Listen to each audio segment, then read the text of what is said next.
오늘 이 아침에 주시는 말씀은 에베소서 5장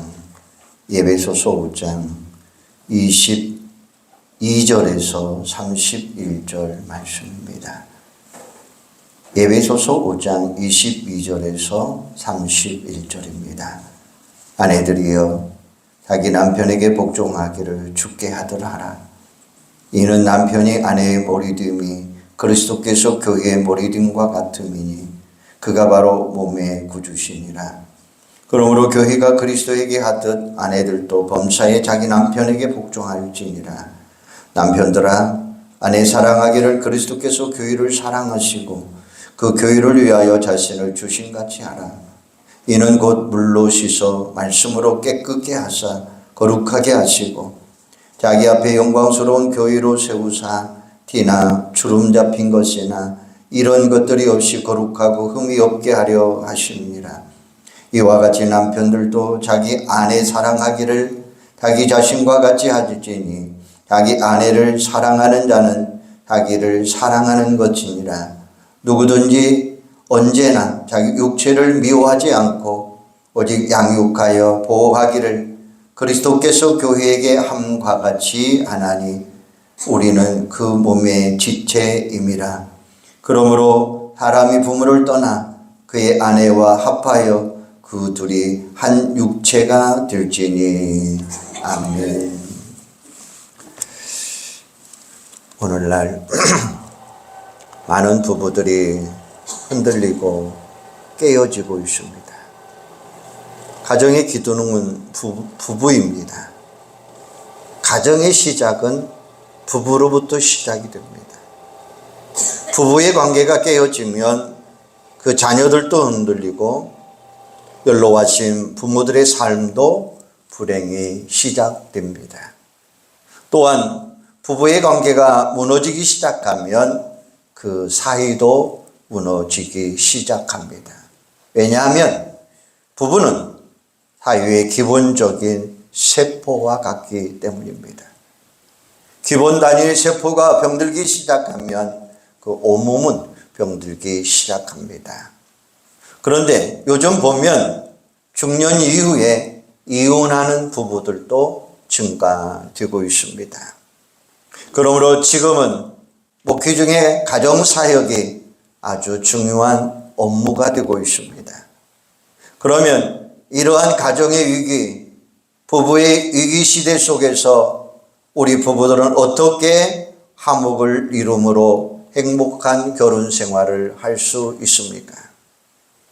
우리 부부들은 물론이고 연로하신 우리 부모님들도 이 말씀을 들으시고 자녀들의 부부를 지도하는데 도움이 되시기를 바라며, 특히 젊은 부부들이 이 말씀을 잘 들으시고 앞으로 결혼할 때나 부부 생활할 때에 중요한 지침이 되시기를 바랍니다. 첫째, 부부의 화목은 하나님이 짝지어 주셨다는 것을 믿는다는 거예요. 예수님께서 마태복음 19장 6절에 보면 그런즉 이제 둘이 아니요 한 몸이니 그러므로 하나님이 짝지어 주신 것을 사람이 나누지 못할지니라, 이렇게 말씀하셔요. 우리 부부들이 우연히 만나 서로 사랑하는 사이가 되거나 누구의 중매를 통해서 부부가 된 것 같으나 성경은 하나님이 짝지어 주셨다, 이렇게 말씀하셔요. 우리나라에도 천생연분 혹은 천정배필이란 말이 있는데 이 말도 다 하늘이 맺어진 부부다라는 말이에요. 많은 부부들의 애정의 금이 갈라지는 근본적인 원인은 서로 결혼을 잘못했다는 생각 때문에 일 때가 많이 있습니다. 내가 눈이 삐었지, 왜 그때 울면서 붙들었던 그 착한 여자와 결혼하지 않고 이런 이기적인 여자와 남자네 결혼했을까? 세 번째 손을 보았던 남자가 좋았는데 돈이 없다고 거절하고 돈이 많다는 이 집안으로 시집 온 것이 잘못이지, 욕심부리다가 이런 꼴 당해도 싸라고 후회합니다. 옛날 분들은 결혼하고 살면서 불행이 오더라도 내 팔자근이 하면서 참고 견디고 깨어지지 않았습니다. 기독교에서는 부부가 되는 것은 하나님이 짝지어 주셨느니라 라고 하는 사실을 믿어야 된다는 거예요.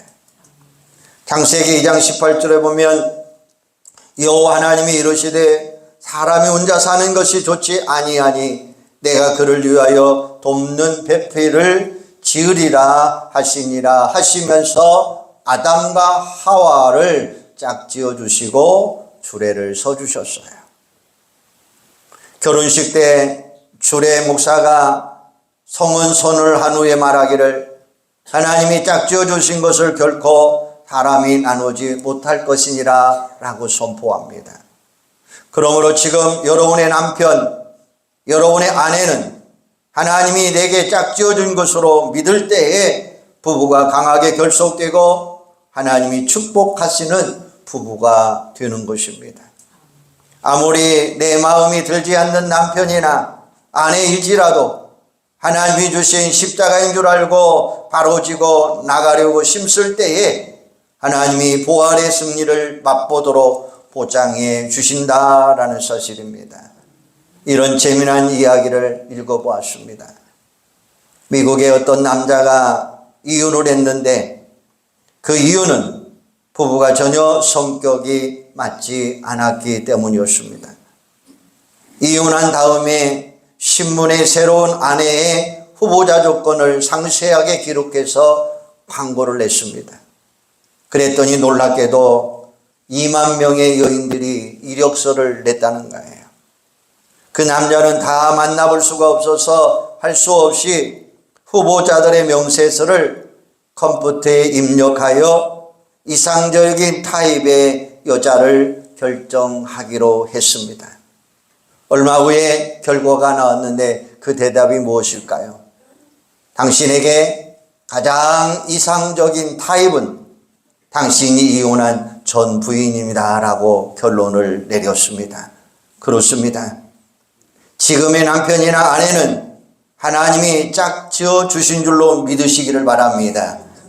이혼자들은 하나님이 원하시는 배우자를 허락해 달라고 열심히 기도하시기를 바랍니다. 두 번째는 부부의 화목은 예수를 중심으로 살아갈 때에 강해질 수 있는 거예요. 오늘 본문에 보면 아내와 남편이 해야 될 태도에 대해서 말씀하시면서 주께 그리스도께 구주라고 하는 말이 무려 7번씩이나 등장을 하고 있습니다. 오늘 말씀에 보면 주께 하듯 하라라고 하는 말씀도 나옵니다. 다시 말하면 남편이 아내를 대할 때 주께 하듯 하고 아내가 남편을 대할 때에 주께 하듯 하라라고 말씀하고 있습니다. 이는 부부의 중심이 예수 그리스도가 되어야 복된 부부가 될 수 있다고 하는 말씀이에요. 많은 부부들은 서로 뜨겁게 사랑할 때 행복해지거나 좋은 주택, 좋은 가구만 있으면 행복해질 거라고 착각을 합니다. 텔레비전 광고는 그런 식으로 많은 사람들을 부추깁니다. 그러나 세상의 모든 조건을 다 갖춘다 할지라도 부부의 행복은 결코 보장될 수가 없습니다. 바다와 숲이 어우러진 곳에 수백 평의 호화주택을 짓고 최고급의 이태리 가구들로 꾸미고 최고급의 숭늉차를 굴리며 팔등신의 미인을 아내로 두고 산다면 최고의 행복일 것 같지요? 절대 아닙니다. 행복은 일적인 조건에 달린 것이 아니다고 하는 말씀이에요. 지금 최고의 인기를 누리고 있던 남녀 탤런트들이 결혼한 다음 너무 빨리 헤어지는 것들이 이를 증명해 주고 있습니다. 세상의 조건적인 사랑이나 돈, 주택이나 가구, 화려한 의상이나 높은 지위로 부부 행복을 만들려는 것은 하나님의 창조를 무시한 모래 위에 세운 집이기 때문에 일시적으로 행복한 탑을 쌓는 것처럼 보일지 모르지만은 얼마 후면 못 가서 무너질 수밖에 없다라는 것입니다. 부부제도는 하나님이 만드신 것이기 때문에 하나님의 방법대로 행복이 보장되는 줄로 믿습니다. 예수 그리스도를 중심한 부부만이 화목하고 행복을 이룰 수 있는 거예요. 무엇보다도 부부가 예수 그리스도의 중심이 되어야 하는 이유는 사단이 틈타지 못하기 때문입니다. 부부들이 깨어지는 이유를 사람들은 여러 가지로 들고 있지만 영적으로 보면 사단의 역사 때문에 그렇습니다. 아담과 하와는 에덴 동산의 그 좋은 조건, 풍부한 환경 속에서 결국 부부의 화목이 깨어진 이유가 뭡니까? 그것도 바로 사단이 틈탔기 때문이죠. 더 근본적인 이유는 하나님 중심에서 벗어났기 때문입니다. 그렇습니다. 예수 그리스도라고 하는 반석 위에 가정도 부부도 복된 삶을 살아갈 수 있다고 하는 사실입니다. 로버튼 데컬큰이라고 하는 미국 콜롬비아 바이클 칼리지아 학장으로 지내는 그분이 부인 뮤리엘은 치매로 고통을 당하고 있었습니다. 뮤리엘은 남편이 곁에 있을 동안은 만족하고 안정을 유지했고, 남편이 조금만 곁을 떠나고 하면 불안해지고, 심한 경우에는 남편을 잃은 공포감에 사로잡히면서 살았어요. 때로 남편을 찾아 집 밖으로 나가 길을 잃어버릴 때도 있었습니다. 이런 사실을 알게 된 멜키큐는 아내를 돌보기 위해 학장직을 포기합니다. 그는 이유를 묻는 사람들에게 이렇게 대답합니다. 이제는 나는 아내 곁으로 돌아갑니다. 42년 전 결혼 서약을 하면 병들 때나 건강할 때나 아내를 돌볼 것을 이미 약속했기에 별로 이상스러운 일은 아닙니다. 그동안은 아내가 나를 40년 넘게 돌봐 주었습니다. 이제는 내가 그 사랑의 빛을 갖기 위해 아내를 돌보는 것입니다. 의무감이 아니라 아내에 대한 사랑과 기쁨 때문입니다. 라고 이야기합니다. 이것 진정 예수 중심에 모신 부부의 모습이 아닐까요? 사랑하는 여러분, 앞으로 행복한 결혼을 바라는 청년들, 이제부터 여러분의 삶을 모래나 다름없는 물질이나 세상 조건에 세우려 하지 마시고 오직 예수 그리스도의 세우심으로 하나님과 함께하는 복된 삶을 사는 여러분들이 되기를 주님의 이름으로 축원합니다. 세 번째, 부부 화목은 서로 이해하는 데서 일어날 수 있습니다. 인간의 관계에 있어서 중요한 것은 이해입니다. 대부분의 인간의 갈등은 서로 이해하지 못하는 데서 일어났어요. 부모가 자식을 이해하지 못하고 자녀가 부모를, 남편이 아내를 이해하지 못함으로 갈등이 일어납니다. 이해란 영어로 언더스탠딩이라고 하는데 이는 남의 밑에서 본다라는 말입니다. 시어머니는 며느리, 며느리는 시어머니 입장에서 보는 것입니다. 그러면 이해가 됩니다. 마찬가지로 남편은 아내의 입장에서, 아내는 남편의 입장에서 보면 깊은 이해가 생겨지는 것입니다.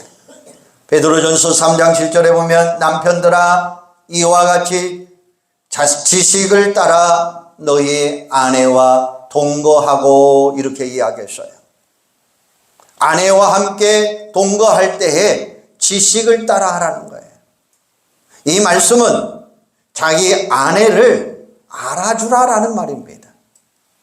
아내와 얼마나 잘 사느냐, 아내를 얼마나 잘 알고 이해하느냐에 따라서 정비례할 수 있다고 하는 말씀이에요. 많은 부부들의 대부분의 갈등은 이해 부족에서 일어난다고 이야기합니다. 어떤 여부인은 이런 말을 했습니다. 남편에게 남편들을 이해할 수 없을 때가 많습니다.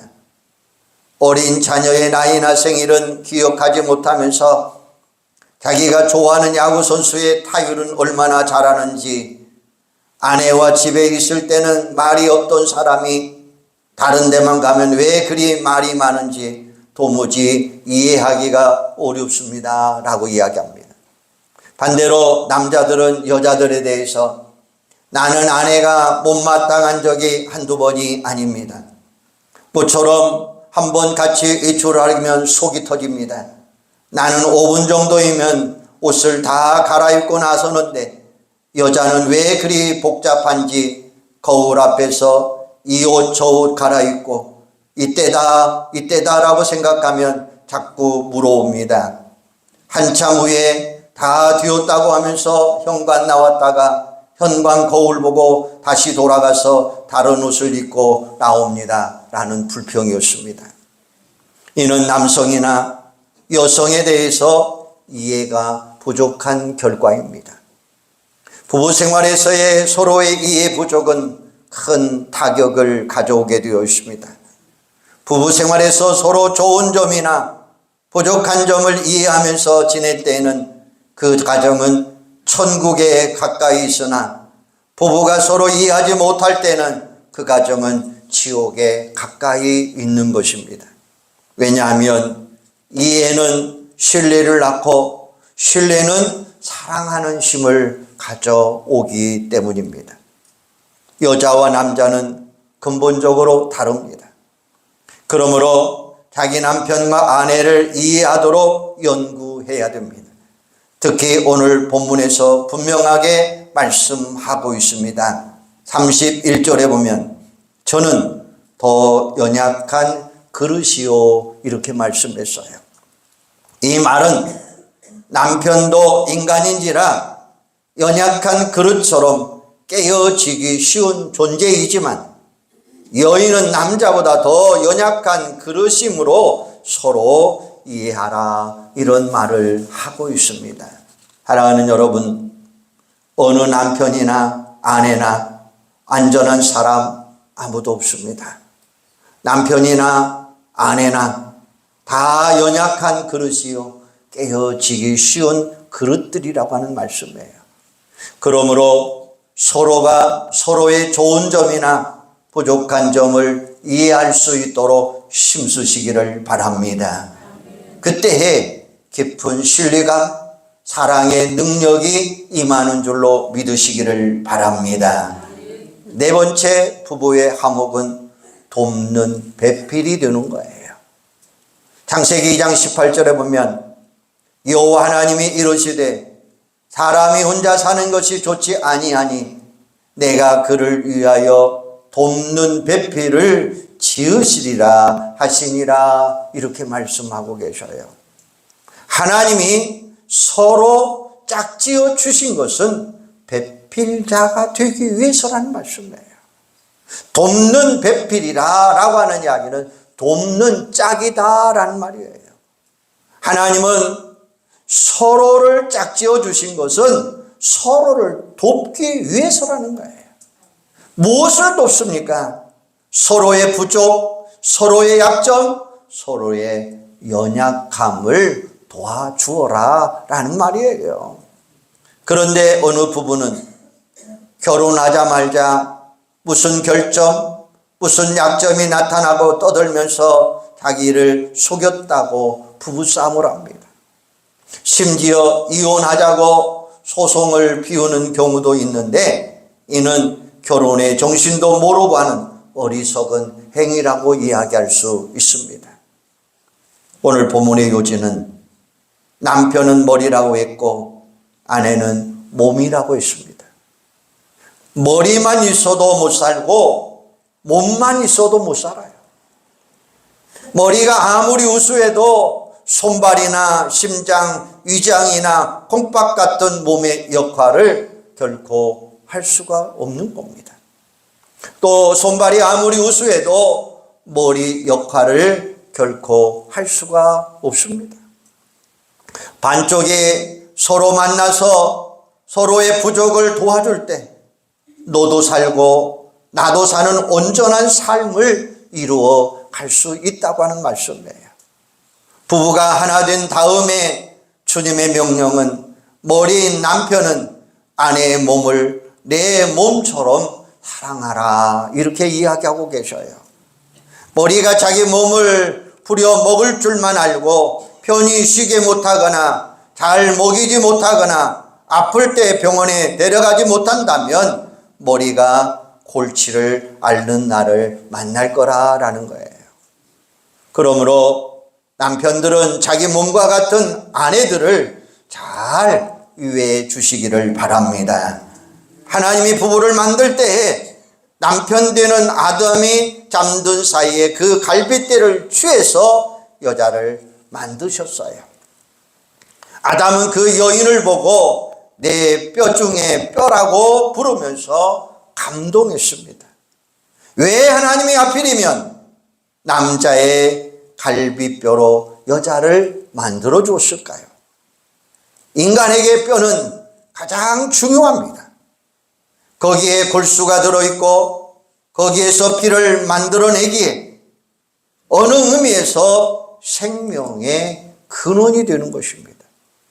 또한 갈비뼈는 우리 몸의 엔진과 같은 호흡기관, 심장기관을 보호하는 아주 중요한 역할을 하고 있습니다. 한마디로 말하면 남자를 돕기 위해서 갈비뼈로 만들었다는 의미가 그 속에 깊이 담겨져 있는 겁니다. 이런 재미난 이야기가 있습니다. 하나님이 하와를 만들었을 때 왜 하필이면 갈비뼈로 만들었을까요?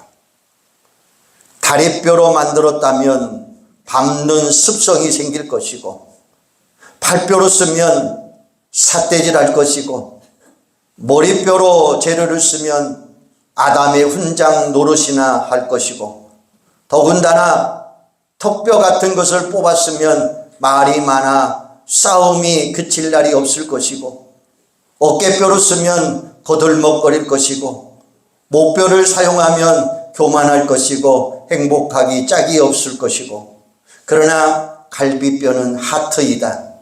그것은 팔 밑에 있으니 보호자의 뜻이 있고 심장과 가까우니 사랑의 재료이다. 갈비뼈가 나란히 줄지어 있는 것도 동고동락하며 나란히 걸어가는 적절한 재료이다 라는 우스운 이야기가 있습니다. 그렇습니다. 부부는 머리와 몸처럼 서로의 연약이나 부족함을 돕기 위해 맺어진 배필이라고 하는 사실입니다. 그러면 무슨 목적으로 돕습니까? 서로 상부상조하는 목적도 있지만 가장 중요한 것은 하나님이 맡겨주신 사명을 잘 감당하는 것이다 라고 하는 말씀이에요. 돕는 배필이라고 하는 이야기가 뭡니까? 완전한 목적을 달성하기 위해 다른 사람을 돕는 자다라는 말이에요.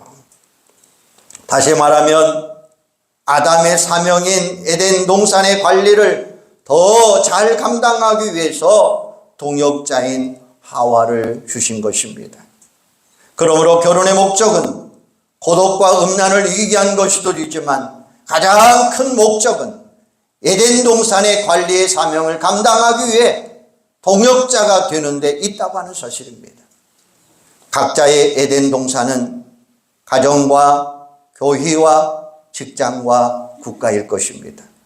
그러므로 부부는 그 모든 사명을 감당하기 위한 동역자로서 서로 부족과 허물을 도와주고 격려하고 서로 위로해 줄 수 있는 부부들이 되시기를 바랍니다. 그런데 어떤 부부는 나쁜 일을 하는 데는 축이 잘 맞습니다. 그 대표적인 부부가 아나니아 삽비라입니다. 사도행전 5장 1절에 보면 아나니아라고 하는 사람이 그 아내 삽비라로 더불어 소유를 팔아 이렇게 기록하고 있습니다. 여기서 더불어라고 하는 이 단어를 한번 생각해 보세요. 아나니아가 거짓을 행하려고 할 때 만약 그 아내가 여보 하나님 앞에서 진실합시다 충고했다면 상황은 무엇인가 분명하게 달라졌을 것입니다. 그러나 그렇게 하지 못했어요. 아나니아라고 하는 사람이 그 아내 삽비라로 더불어 소유를 팔아 그 값에서 얼마를 감춤해 그 아내도 알더라, 이렇게 이야기하잖아요. 그 아내는 남편이 하나님 앞에 잘못할 때에 뻔히 알면서도 침묵해 버렸다고 하는 사실이에요. 결국 그들 부부는 비참한 죽음을 맛보게 됩니다. 그러므로 남편이나 아내는 신앙적으로 아주 잘못될 때는 바르게 갈아가도록 도와주는 역할을 하자는 거예요. 머리가 위험에 직면하면 손이 막는 것은 당연한 일이 아닙니까? 그렇다면 사사건건 잔소리하라, 이 말이 아닙니다. 잠언 기자는 경건한 아내는 하나님의 선물이다, 이렇게 말씀하고 계셔요. 때로 교회 안에서 서로 봉사하는 부부들을 보면서 마음이 흐뭇할 때도 있습니다.